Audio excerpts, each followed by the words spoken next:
আসসালামু আলাইকুম। আজকে কিভাবে টমেটো সংরক্ষণ করা যায় তা দেখাবো। তো এখানে আমি কিছু টমেটো ধুয়ে কেটে নিয়েছি, পেঁয়াজ কেটে নিয়েছি, ধনিয়া পাতা কেটে নিয়েছি। কড়াইতে সামান্য পরিমাণে তেল দিয়ে দিলাম পেঁয়াজ। এখানে প্রায় 1.5-2 কেজির মতো পেঁয়াজ আছে। তো পেঁয়াজগুলি আমি সুন্দর করে চিকন চিকন করে কেটে এটাকে আমি এখন তেলের মধ্যে দিয়ে দিলাম। কিছুক্ষণ নাড়াচাড়া করব। নাড়াচাড়া করে মানে পানিটা যতক্ষণ না পর্যন্ত এটা থেকে শুকিয়ে যায় ততক্ষণ পর্যন্ত আমি এটা নাড়াচাড়া করব, যাতে পেঁয়াজের মধ্যে কোনো পানি না থাকে। তো পেঁয়াজটাকে আমি নাড়াচাড়া করছি, যাতে এমনভাবে নাড়াচাড়া করতে হবে যাতে পেঁয়াজটা লেগে না যায়। তো পেঁয়াজটা আমি অনবরত নেড়ে চেড়ে দিচ্ছি। এক পর্যায়ে আমি এখানে দিয়ে দিব কেটে রাখা টমেটোগুলো। তো এখানে দেশি টমেটো, টক টমেটো এখানে আমি দিয়ে দিলাম। টক টমেটোগুলো নাড়াচাড়া করব।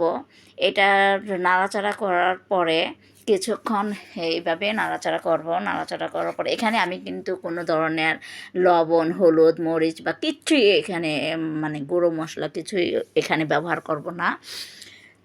তো আমি এটাকে নাড়াচাড়া করছি। দেখেন পেঁয়াজ এবং টমেটোটা কিছুটা নরম হয়ে আসছে।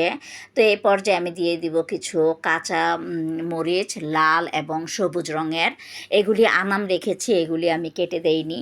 এই পেঁয়াজ, কাঁচা মরিচ এবং টমেটো বেশ কিছুক্ষণ নাড়াচাড়া করব। নাড়াচাড়া করে এটাকে আমি যাতে নিচে লেগে না যায় তো এমনভাবে নাড়াচাড়া করছি। এখান থেকে কিছুটা পানি উঠে আসছে। তো পানি উঠে আসাতে এটাতে টমেটোগুলো গলে যাবে না, হালকা হালকা কাঁচা থাকবে।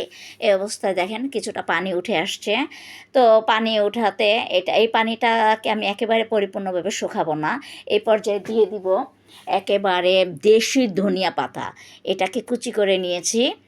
তো দেশি ধনিয়া পাতা, কাঁচা মরিচ, পেঁয়াজ এবং টমেটোগুলি যখন আমি নাড়াচাড়া করছিলাম এত সুন্দর একটা ঘ্রাণ আসছে, মনে হলো যে এখনই কিছুটা ভাত খেয়ে ফেলি। দেখেন এই হচ্ছে আমার লাস্ট পর্যায়ে।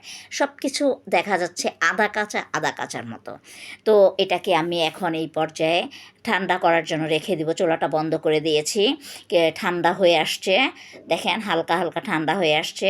তো ঠান্ডা হলে আমি বাটিতে এগুলি তুলে নিলাম। আমি একটা বড় বক্সে এবং 2টা আইসক্রিমের ছোটো ছোটো মাঝারি টাইপের বক্সে দেখেন আমি ফ্রিজে রেখে দিয়েছিলাম। এখন দেখাচ্ছি যে কীভাবে এতটুকু মানে হয়ে গেছে, বরফ হয়ে গেছে।